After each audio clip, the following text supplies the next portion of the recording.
Ghosts, UFOs, alien encounters, and all things paranormal. These are real stories from real people. This is Fear of the Unknown. Welcome, Dan, to another podcast. He's a guitarist of my band, and he's a pretty reserved guy, but every time you crack open the tin, there's always a few completely ridiculous stories that come out in here. And I asked him if he's had any experiences, and he said, yeah, man, I've had quite a few. And so he just wrote down a big list for me now. So I'm looking forward to hearing what's going on. Anyway, what's your background when it comes to sort of superstitions or, I don't know, pseudoscience? Do you have any sort of out there beliefs, or are you kind of a man of science? I would say over the years I've been about as far in both directions as you could probably go. I've had periods of my life where I've been very, very interested in those sort of things, and I've read a lot of material relating to that. And more Eastern or more sort of the occult? Both, everything. Oh, really? Yeah. Everything, man. Wow. Everything. Everything from occult material to things about aliens and that really sort of far off, branching off Eastern spirituality and stuff. Right. Where it gets kind of a bit weird. Those offshoots of that sort of stuff. Yeah, and so, probably later in life, I've been less into that sort of stuff. Mm-hmm. Yeah. Tell me what some of these stories. I'm really interested. Yeah, I was thinking about this. Yeah, you've got this list on your phone here. So the first thing I can remember that was a kind of weird thing happening was when I was super young, and I was at my grandmother's house. And I can't even remember how old I was. I remember being really young, and I remember we had this huge fight. Probably because I was being a little shit or something. Yeah. And we had this huge fight, and I was really, really angry, really pissed off. And I remember being in her lounge room and just being really just insanely mad. And this photo frame on a sort of a mantle thing above a a gas heater sort of fireplace thing, right, kind of flew off the wall and landed maybe about a meter and a half away from the wall. Holy shit. Yeah, it's fucking crazy, right?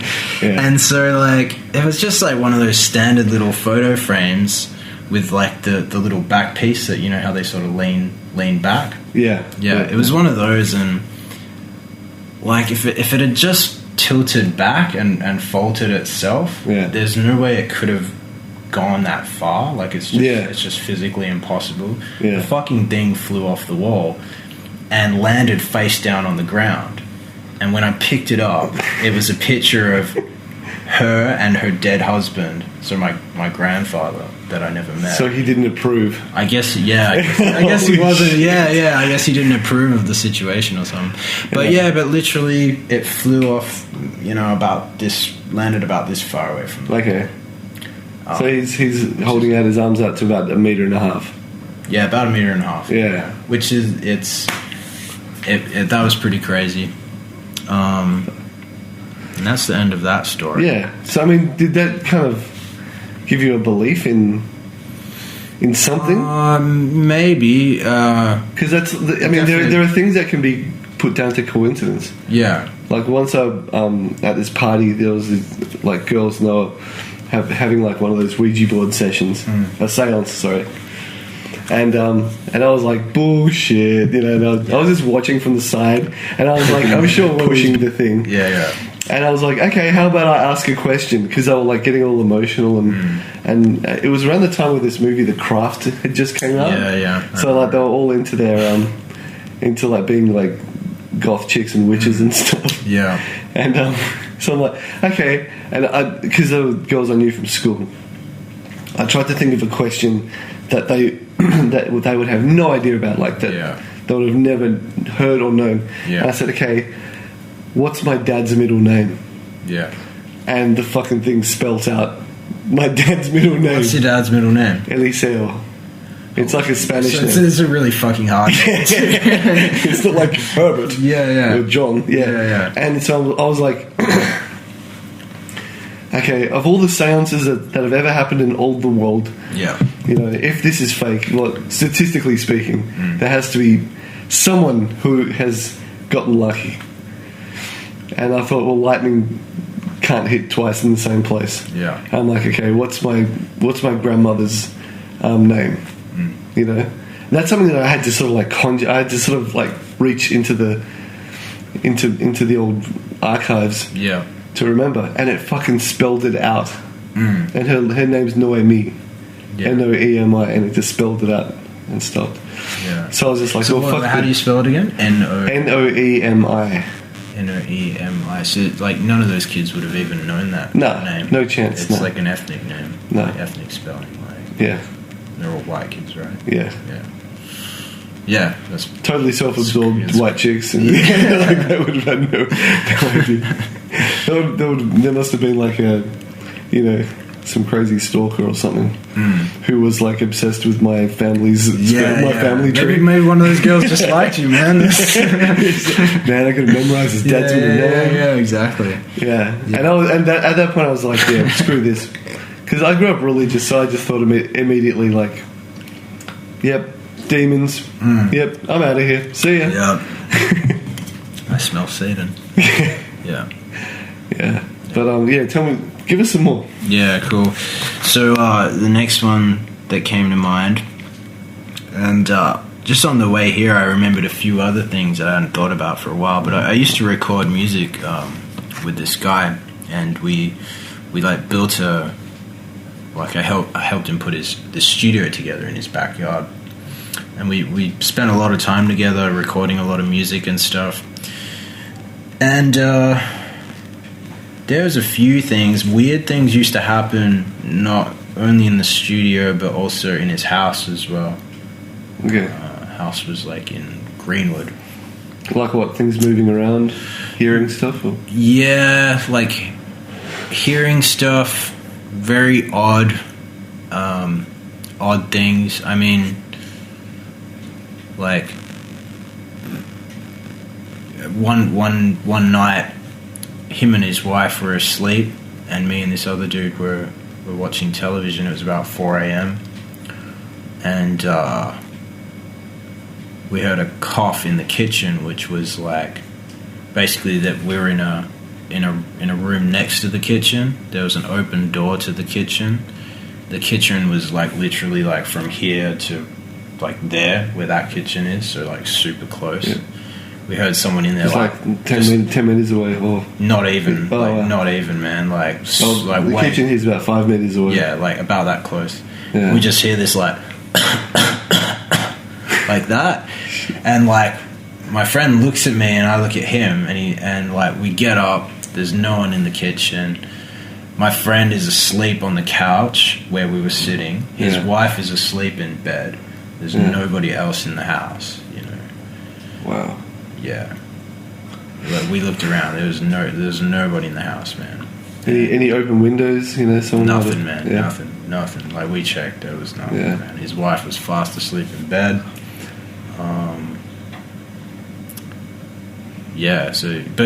But that I mean, that was just a small thing.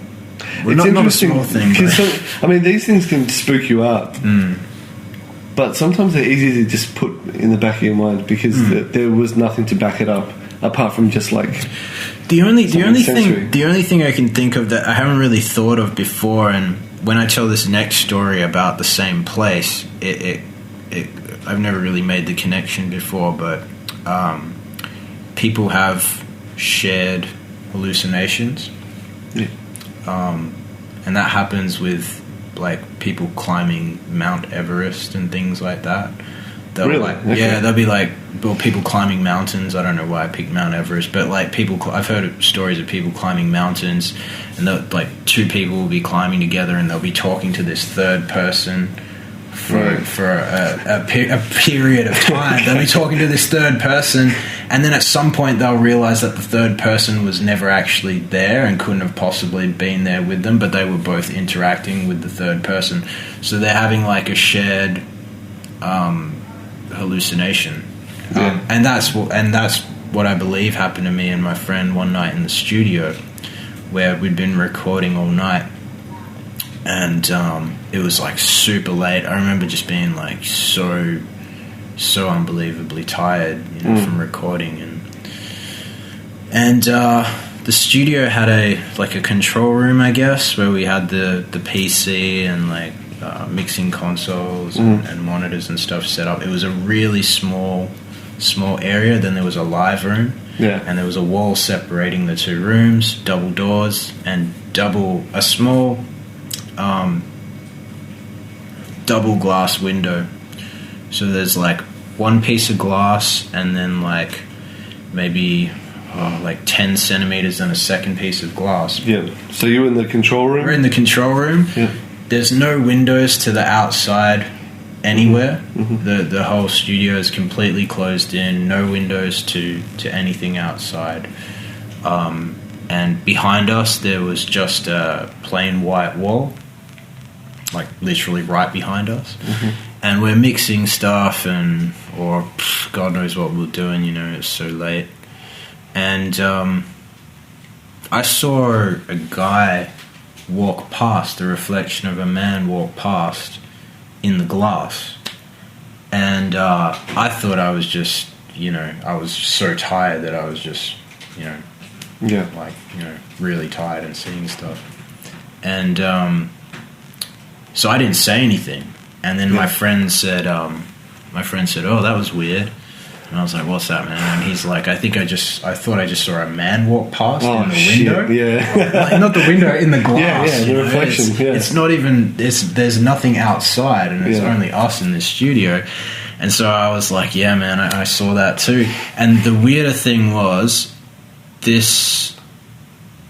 guy looked really angry. He had a horrible, angry, like he was staring straight at me, and he had a horrible, angry look on his face. And what did he look like apart from? Well, this is where it gets even weirder, man. Because I came to the conclusion that it was either my friend's dead father, because he had pictures of his dad around the house, and they looked very similar. Yeah. And his father had died, I don't know, maybe 5 years before or something like that. And it was either, it had to have either been his dad or possibly him. But, But maybe he would have recognized him. Did he? He didn't say anything. I mean, he was the one staring at the computer though, so he would have probably caught less of it, whereas I sort of straight on in the reflection. I was literally staring at the glass. Okay, I'm gonna put my phone on silent. Did your heart drop, or did you just I don't know. It was one of those weird things. I don't remember being scared about it. I think I was so tired that it was just one of those really strange. And like I said, there was other strange things that happened at that guy's house as well. So there's other things that I could name a few other weird, super weird things that happened there as well. Yeah. But so. But that was a pretty standout one, I guess. Yeah. I've had I've told you about this before, but once I was sleeping next to my wife, and we both woke up laughing. Yeah, that's crazy. And we're both it's the type of laughter where you're so sleepy, but you're both I'm like, what are you laughing about? The common thread in the last two things I just said, the coughing in the kitchen, the studio, and you and your wife, is being very tired. Yeah. And being very tired late at night, and with people that you're quite close to. Yeah.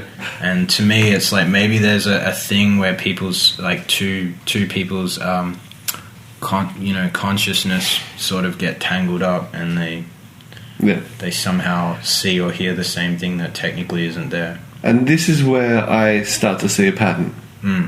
Because in the last couple months, I've just been on this kind of UFO alien binge. And one of the things that always, it's a coincidence. It's like a really sad coincidence. But people who have been meditating, people, it's usually at night when they're tired, when they're coming back from work really tired, they have these extremely, like, you know, if you don't want to call them real, they're extremely vivid, like UFO alien experiences. Yeah. And it seems that, like, if your mind is kind of, if you like, let's say you go out with a group of, because there are groups of people that go out there with cameras and they meditate and they get all, like, kind of really, they put themselves in a state and they film on the horizon and two orbs will appear and they'll start dancing around and they'll, like, you know, they'll start claiming to talk to them and stuff. They film it though? They film it, yeah. And then they have it on film. Yeah. There's this guy called Dr. Stephen Greer. Right. His website, he's got a whole bunch of that footage from multiple angles, from multiple different cameras. And you can tell he's like, okay, everyone, you got to put yourself into a childlike state. And, like, you know, you really have to put yourself into that state. Yeah. Like, if you're a skeptic, you're just not going to see it, it seems. Well, you know, but it's weird, man. One of my friends is not, doesn't seem to be like a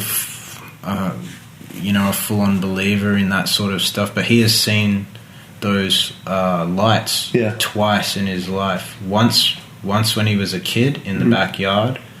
And in the backyard? In the backyard. And he's seen these up close twice.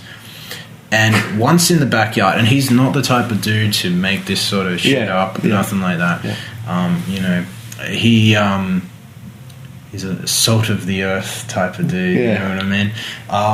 Once in the backyard when he was a kid, when he was pretty small, he said he saw one come through the backyard, fly behind his mother while she was putting the washing up, sort of passed behind her, and you know, I don't know if he tried to explain it to her, but of course, like, no one's going to believe a little kid like about that. And then secondly, as an adult, I think it maybe about, I don't know, it seems like it must have been possibly even like, you know, 8-10 years ago or something when he told me the story, but he was at work and one came flying through the warehouse and another dude there saw it as well, so two of them saw it, and like he was just like, oh man, thank God this other guy saw it, because, you know. So was it the same sort of thing as he saw when he was same sort of thing? So it wasn't like ball lightning, or doesn't sound like it, man. Doesn't sound like it. Even ball lightning, people don't fucking know. Yeah, you hear stories of them going down like aeroplane aisles, and it happens a lot. Yeah, I've seen things falling to earth before, and I don't know what they were. Like I've seen them multiple times. They were like, it's almost like something had fallen out of the sky and was like burning up. So it was bright, right? But I would see them like from pretty close, you know, like it was like a block away or something. Oh shit! And you would see it falling to the ground. So I would. So it's not like a meteorite where it's sort of zooming. A bright light, and falling. And I would have thought that most things would have burnt up long before then, you know, and not been so bright. But I've seen that a few times. Do you ever like get off your ass, go like, no. I'm gonna find this thing? No, never even bothered. I just always kind of assumed it was something from. Something falling to the earth, and but maybe it hit the atmosphere and lost its the things I saw those few times were always kind of falling down on an angle, but the thing my friend is talking about is completely different. It's like fucking flying off in different directions and not necessarily just going down. But I mean, this thing came through a warehouse, like in one side, out the other, you know. Wow. Yeah, it's pretty crazy. Yeah. Well, that's the thing, like when it comes to this is what I enjoy about these sort of conversations. I don't know what they are, you know. I don't know how to explain it. I'm sure you don't either. No. But it's interesting to just have them there as like, this actually happened. It's been observed. Yeah. It's part of the scientific process now. Yeah. You can't say that it didn't happen and deny that eyewitness thing. Yeah. I mean, it's because we don't solve it. Like, yeah. That doesn't mean that it's not. As far as you can go, I guess, is if multiple people see the same thing. Yeah. Like the lights over Phoenix, where an entire city in Denmark as well. Yeah. Where like there's a shitload of people. It's possible that you could say like a shared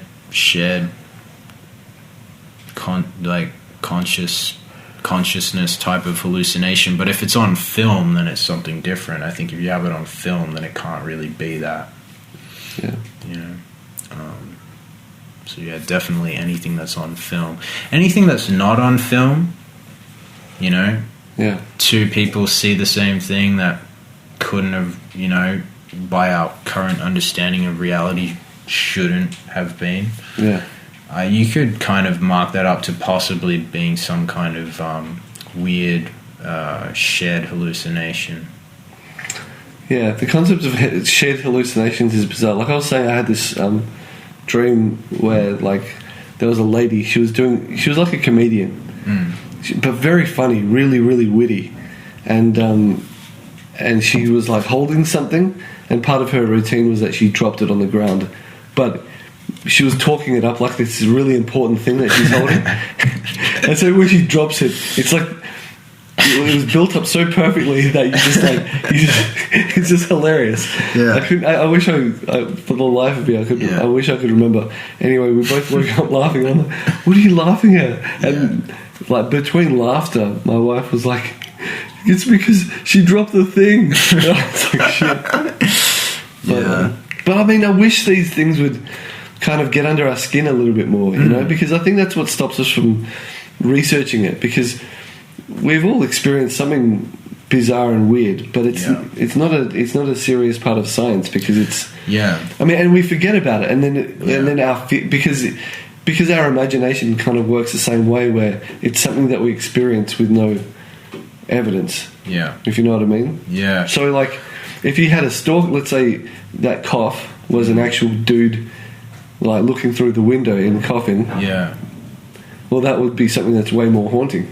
You'd pick up the phone and call the cops, or you'd run outside with a baseball bat, or you'd just be traumatized, you know. No, I mean, I find it much more disturbing that it was that all the windows were closed and there was nobody in the house. I mean, that's much more perplexing. Yeah. You know. I guess I just say that because.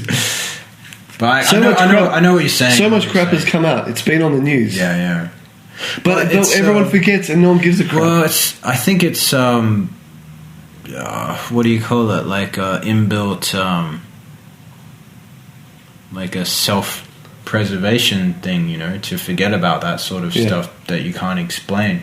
Yeah. To, you know, compartmentalize it and not look into it too hard, because if you can't explain it and you try to study it, you know, I mean, you could go crazy trying to figure it out.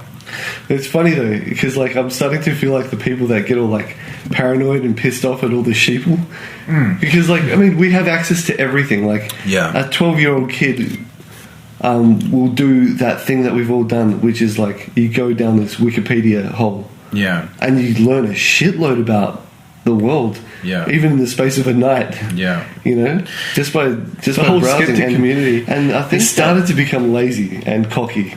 Which is dangerous, because it's really important to be skeptical. Yeah. But they're starting to get lazy, and just by being smug, like, that didn't happen. Clearly it was just the imagination thing. And like, you know, we're being stunted. There's a whole world out there that we could be exploring, where it's like, nah, come on. Yeah. Gives me the shits. Yeah. I think it won't be a real long time before a lot of these things are explained or explainable. Yeah. I feel it's coming soon. Yeah, I mean, if you look at how fast things are moving, and if you look at where we were at, you know, 100 years ago, 60, 70 years ago. Yeah. And you look at the massive differences, it can't be that far off. To another interesting thing, it's like related to I guess like perception of time is related to consciousness, right? Yeah. Well, technology, you were talking about going down rabbit holes on Wikipedia.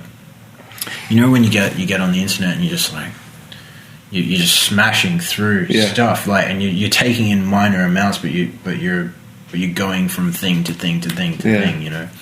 I read this thing that like doing that and our use of technology, the way we use it now, and the way we're flooding our brains with information is actually changing the structure of our brain and influencing the way we perceive time.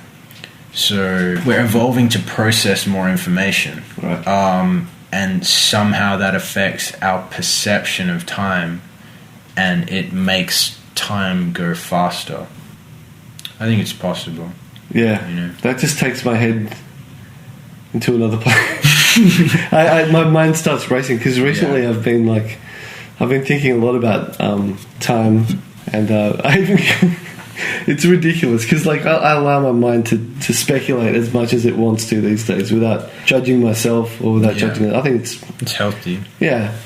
And I might save it for another podcast, but I came up with my own theory of the Big Bang, of how the universe started, how gravity works. Yeah, and it's all. That's what I was talking about, connections and patterns, because a lot of it relates to sort of like the common threads, the common subjects that people talk about when they say they've spoken to aliens and stuff. After they dropped the bombs, is when all of a sudden aliens started, atomic bombs. Okay, yeah. Is when aliens started communicating with humans and all, and that really spiked around that time. And one of the things they said is that that they're not from necessarily a far distant star system, but they're from a dimension that's kind of parallel to ours. Right. Yeah. So an atomic explosion. Oh, the explosion causes the parallel dimensions to kind of cross over, or does something. Anyway, fuck it. I'll give you the brief rundown. Okay. I'm just gonna get off my chest. Yeah. So I was thinking, if the universe was just space time without any matter inside of it, you could imagine just this nice clean grid of space time, and by some anomaly on a parallel dimension, a type of vibration occurred which created a breach, and that's where matter comes from. It just spews through this portal that was created by some type of pressure or some type of some type of effect, similar to what an atomic bomb does. That allows this effect onto another plane. Okay. And so all of a sudden you have all this matter spewing into space-time, and the matter itself is pushing out, it's distorting space-time. Okay. Yeah. So if you imagine that the universe was like a gigantic sponge, and there's suddenly this big ball appears in the middle, and it just pushes and compresses all around it. And the more mass there is, the more pressure there is. Okay. Around this object in this gigantic spongy material. And that pressure is what gravity is. Because there's a gradient of this space-time pressure, literally, like when you hold an object, the part that's at the top is experienced very slightly different time than the part at the bottom. Okay. And it's like this pressure effect, like a low pressure effect. It wants to go down. To do with the gradient. Yeah. Yeah. Because every object is experiencing a gradient, where the top of this thing is slightly different time, experiencing slightly different time to that. And that's what makes it do that. Like it's getting sucked back into the past, is that what you mean? Yeah, kind of. Or it's the future. Because the further away you go from space-time pressure, we're experiencing time faster than the people on the International Space Station. That's because that's what I was about to say, right? Like mountains and... I really apologise to everyone that just had to hear that bullshit that came out of my mouth. No, but I mean, it's a pretty, it's a fairly solid it's because concept. It only came to mind when I heard about after the bombs, people were talking about how the aliens were hey man. Yeah, I'd never heard that before. Yeah. I've never heard that Yeah. before, and that's really interesting. There's a bunch of those sort of accounts. Yeah. You ever see that? You ever see that shit of like the Berenstein Bears and the Berenstain The Bears? Mandela effect. The Mandela effect. Yeah. I haven't really looked at much of that stuff. Yeah, I don't really buy it. I think it's just lazy. It's like pattern recognition that's slightly been fucked with a bit. It's like when you look at the Berenstain Bears, it's just a long word, and you'd associate it with any other Stein word that you would have heard. Yeah, because there's heaps of like. I don't know. Do you know what the correct spelling was? Or yeah, it's Stein. Berenstain. Yeah. But there's all these Jewish names that end with ein. Yeah, and there's people that swear like black and blue that it used to be like E. Yeah. Also, I mean, you know where the Mandela effect came from? No. A lot of people, like, when you ask them what happened to Nelson Mandela, they're like, oh, he died in prison. Oh, yeah. I have heard that. Yeah. Yeah. And people believe that Kit Kat has a little hyphen between Kit and Kat. And, just lots of things. Yeah. Lots of little... Yeah. But it's all lazy brain stuff. It's not... Yeah. It's stuff that you can tell that there's been, like, a precedent that... Culturally, we have this precedent, especially in design. The Mandela one is weird, though. The Nelson Mandela one. That's a weird one, because that's quite... It's not like, there's a hyphen between the words Kit Kat. That's like quite a specific, like, no, he definitely died. You know? It's like... Yeah. But look, we're talking about, like, questionnaires that have been done around America. Yeah. Where they don't even know where Australia is on a map. Yeah. It's those sort of people. So and also misinformation spreads really easily. You know, so maybe it was like someone starts giving some analogy, and they're like, could have been like a preacher who went, "Oh, Nelson Mandela, you know, he died what he believed in prison, just like, you know, blah blah blah," and then that gets passed on, and that gets passed on. Yeah, that's what it feels like to me. It doesn't feel weird, because otherwise there would be like way more crazier things. It's like if half the population said, well, the Beatles had 2 black members, you know. that's what I reckon. I remember it. It was definitely the rhythm section. Like Ringo, Paul, Tyrone, and Shaliqua. But it's definitely less of a weird thing, just because of how firm some people can, you know, hold to their beliefs, you know, rightly or wrongly. Don't like to be told that that's not how it is. Yeah. Have you heard of the Dunning-Kruger effect? No, I haven't heard that. I mean, essentially, it's like people who they know a little bit about something, and they suddenly get injected with this huge sense of confidence where they believe that they understand it completely. Oh, well, that's a pretty common thing, isn't it? Yeah, it's super common. It happens to everyone. Yeah. I think especially to me. See, because I just came up with the solution for like the whole... For the Big Bang. The creation of the universe. Yeah. Well, if you're and I've never done, I've never studied physics or astrophysics. If you're going to go large. Yeah, exactly. All these stupid asses wasting their time with numbers. Just ask the aliens. Yeah, man. Anyway, give me some more of the good stuff. Yeah, I got another one that I put down. Yeah. So the other one was the sleep paralysis thing. Right. Okay. Again, this is all a lot of stuff that we're talking about. Apart from the first one, the photo frame thing, where like that's a physical object moving. Yeah. But all the other ones I've spoken about seem to revolve around 2 people experiencing the same thing, either being really tired or in sleep. But in this situation, it was a sleep paralysis type of thing, where I experienced, had quite a few nights of horrible sleep paralysis, but the first night in particular, where I woke up paralyzed and I could hear footsteps running from one end of my bed to the other, like somebody that I couldn't see was running from the left side of my bed to the right side of my bed to the left side to the right side. Was it like that comical child running like? It was kind of like that, but it definitely wasn't comical. It was like it was super scary. I'm just thinking of The Simpsons with the gag how they jump out the window.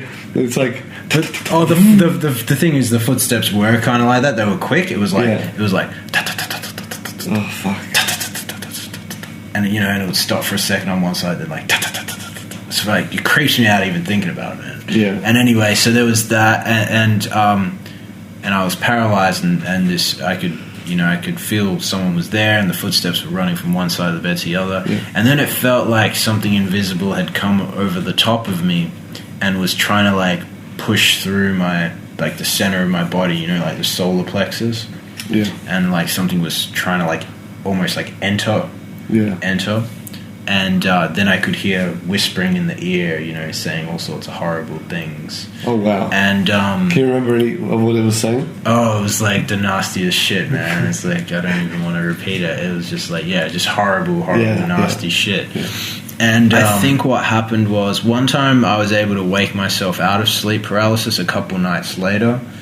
But that particular night and a few of those nights, I was so exhausted from like fear, I guess, of the experience that I would just pass out and go back to sleep straight away. But the weird thing was, this dude was living at a place I was renting at the time, and the next morning I'd kind of gotten up and I was like sitting there and we were just talking in the morning.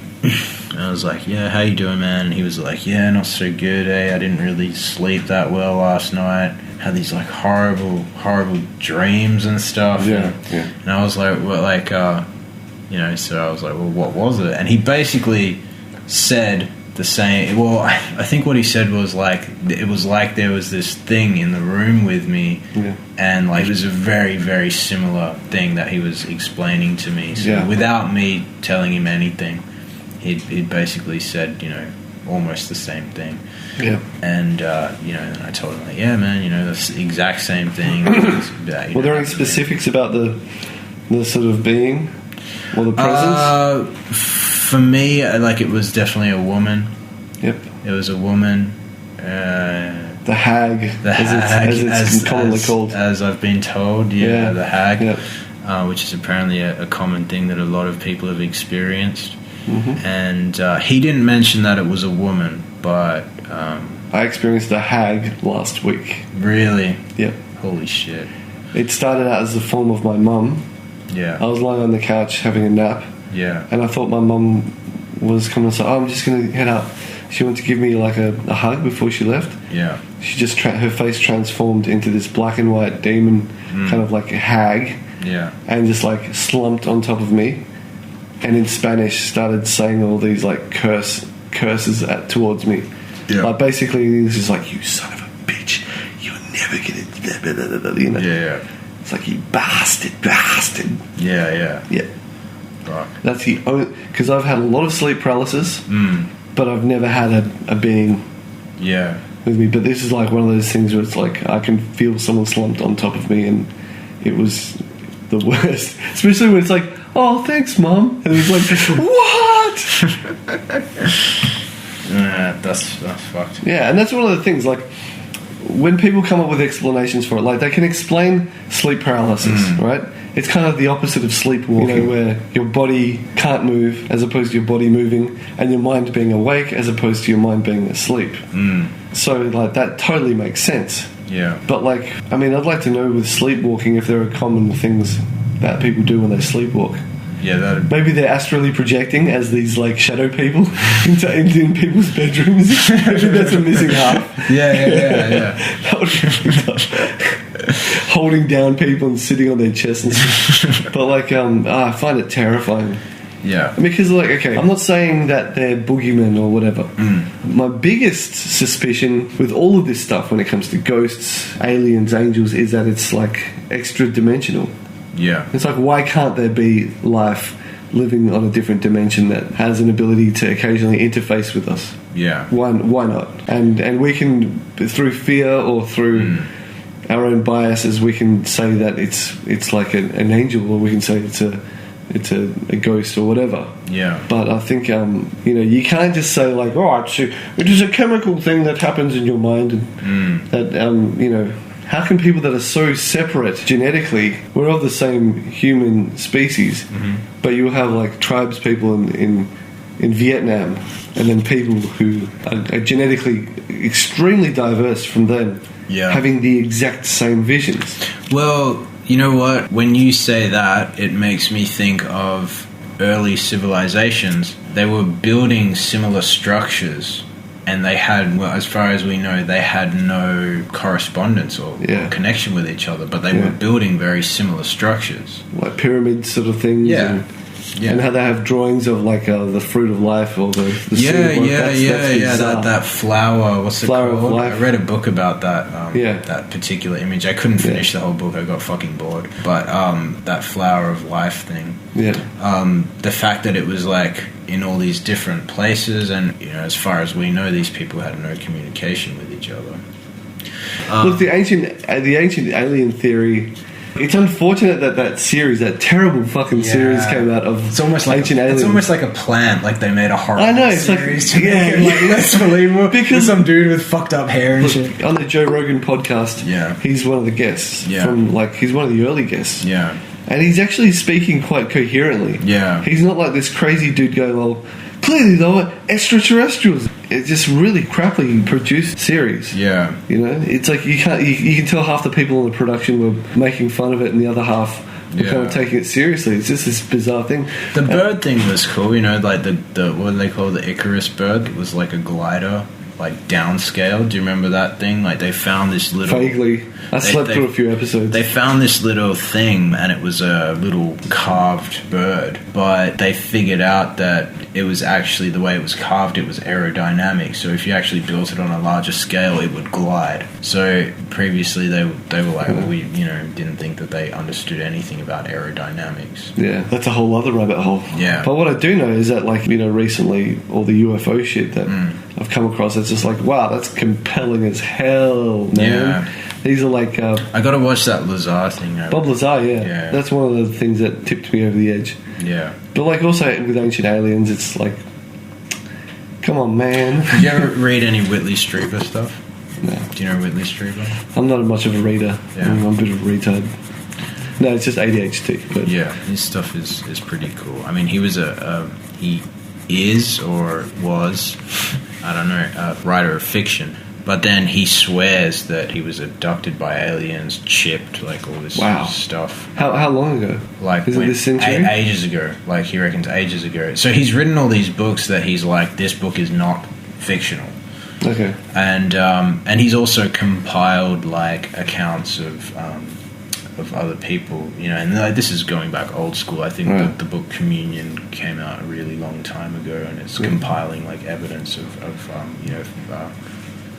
people that have seen that stuff. And but he's written all these other things. There's this crazy book called The Key. You were telling me about that ages ago. Yeah, The Key. But you didn't explain it to me very much. You sort of said, "Hey, man," and you're just like, just see for yourself. Yeah, just read The Key. Well, it's a hard one to explain, I guess. It's like he was on a book tour, and he presents this book as non-fiction, like this happened. Yeah. And he was staying in a hotel, and he was on a book tour for one of his book releases, and this weird little dude came to his room at the middle of the night, knocked on the door or something. He opened it up, let the guy in, and this guy just started saying, and this book is like his account of everything, that the conversation that they had, and like, and the shit. No shit. I'm gonna, as soon as we finish this. Oh, dude, I'm gonna go fucking read the shit that the guy is saying is just like fucking. It's just so crazy, man. It's the most like intense sort of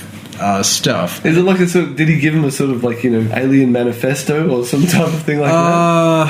It was a little, maybe a little vague, but very, very heavy in its content, and like, it just, I don't know, it's just crazy. You just gotta read it, and yeah, it's worth checking out. It's not a real long book either. Yeah. Damn.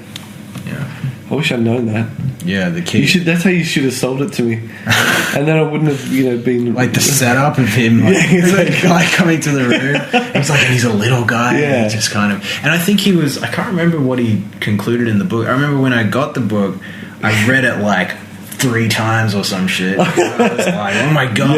Yeah. But then I can't remember what he concluded about this guy, that he was like the Archangel Michael or some interdimensional being that had come. Because he like, this guy thinks that because of his status as like he's a guy that writes about this stuff, he believes that these types of beings actually seek him out. And he believes he's met them in person, like apart from being abducted by aliens and stuff. He thinks he's met them in person multiple times, and like they'll like come to his book signings and stuff. He'll see someone weird at his book sightings, and it'll be like a weird interdimensional being. And you know what the funny thing is? Like, all of these things can so easily be just dismissed as like, oh well, he's obviously got a mental problem. Yeah. Why do we have to get rid of the what if? Yeah. Why are we so afraid of that what if? Yeah. Because there are things, for example, the flat earth theory. People what if that, right? And it's been properly disproven. Yeah. They did this really expensive test. They've done tests with like lasers over distances and shit, and using like, what are they called? Electro laser gyroscopes that prove that the earth is turning, and they still don't want to believe it and stuff like that. So it's been proven. So you can discount that. But like, there are other things where it's not to that point yet where you can't say, but what if? And I think that's the coolest thing about this. I think like the whole point of this podcast is so you can just enjoy listening to it, and like maybe after a long time, certain things will make sense in the long future. Yeah. Well, that's how we perceived it back then, when it was actually this. I got to a point with very abstract things that were presented as fact in like in literature. Like, my friend his house, all these weird things used to happen at, he had a big bookshelf. Yeah. And that's where I used to take a lot of this material from. I just massacred his book collection. Yeah. Of all this strange material that he was hell into. Yeah. And, I got to the point where even if I didn't really believe it, I could still appreciate it almost as though it was fictional. But in a sense that it's almost like consciousness expanding type of fiction. Yeah. So you could always get that out of it as well. Yeah. It's so funny. It's so easy to just dismiss it, because even just hearing anything like that, anything that sounds sort of vaguely New Age is so... In one sense, it could be just like imagination humbug, or it could be extremely deep science. Yeah. Like, I've got a friend that I went to college with, and she was one of those people that believed in everything. And I could not believe her. Actually, when she comes back to Perth, I'm going to have her on the podcast. Yeah. Do you remember that? It was really naff, the Secret thing that came out, and people think that by sitting in a chair and imagining something is going to happen, that they can sort of will it into existence, and things like that. I'm not a huge buyer of that. Yeah. It's like the equivalent of getting off your ass and reading and looking in the paper for a job, as opposed to waiting for one to just... It's like a half-truth. Yeah, exactly. It's a half-truth, so... And the thing about that is, because it's a half-truth, like, it sort of allows people to go off.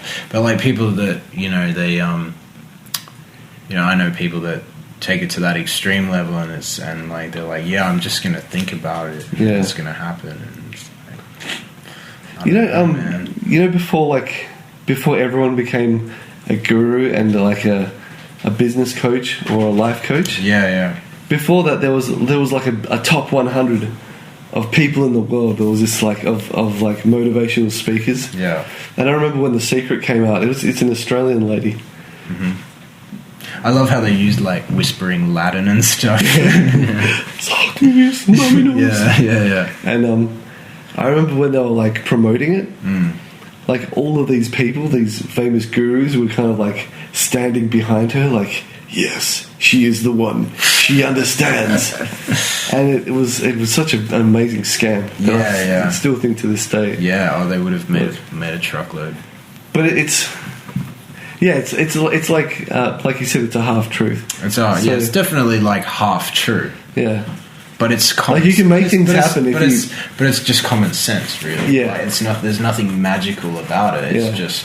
Yeah, it's just basic common sense. Yeah, it's like, hey man, get over your ex and start looking for someone else type of shit. Yeah, or it's like, you know, if you think in a certain positive way, then positive things are going to happen because the attitude you're putting across is more positive, and people pick up on that and better. You know. We've all got that friend that has like incredible focus. I was speaking to my brother, and we were talking about like how people that we know that have like Asperger's syndrome. How they suddenly become fixated on something and they do incredible things. Yeah. And these are people that they don't have much education, or they just have that thing where it's like that's all they can think about, and because they're, you know, putting aside everything else, they just make it happen. They're like every tiny opportunity, every little window, everything, every chance that they can to enhance this vision that they have, they take it.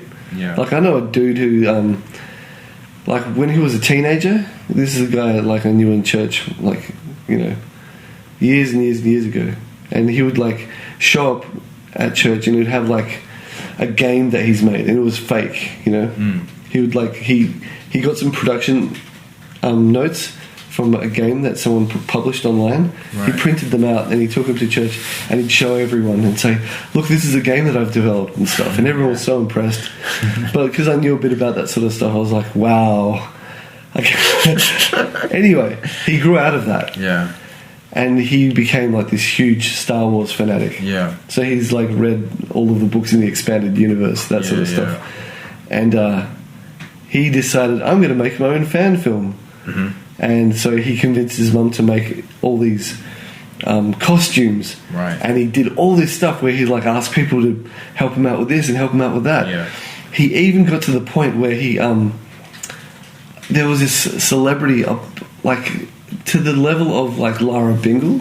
Okay. That sort of type of person. Yeah. He organised a meeting with her. Yeah. And he like met her at a cafe or at a Macca's or something. Yeah. And he's like, this is an idea for a movie. And like obviously after 5 minutes with him, she's like, oh shit, okay, this is just a dude who's, you know, making a backyard film. Yeah, yeah. But he did so much just by like being so singular about it. Yeah, yeah. Just super focused. Yeah. Yeah. I've got a friend in Japan who he just one day decided, I'm going to become the protege to Beat Takeshi because he liked his movies. Right. So he moved to Japan, like just nothing apart from that in his mind. Yeah. He went to Japan and he got himself to the point where he was in a room with this guy and he was talking to him about his career, and he's like, look, you need to like, you know, show me some work. He's like, he's basically telling him, you're going to do this stuff. And he would do things like he would stand for months. Yeah. Every single weekend would stand on the side of the road with a sign saying, I want to meet Beat Takeshi.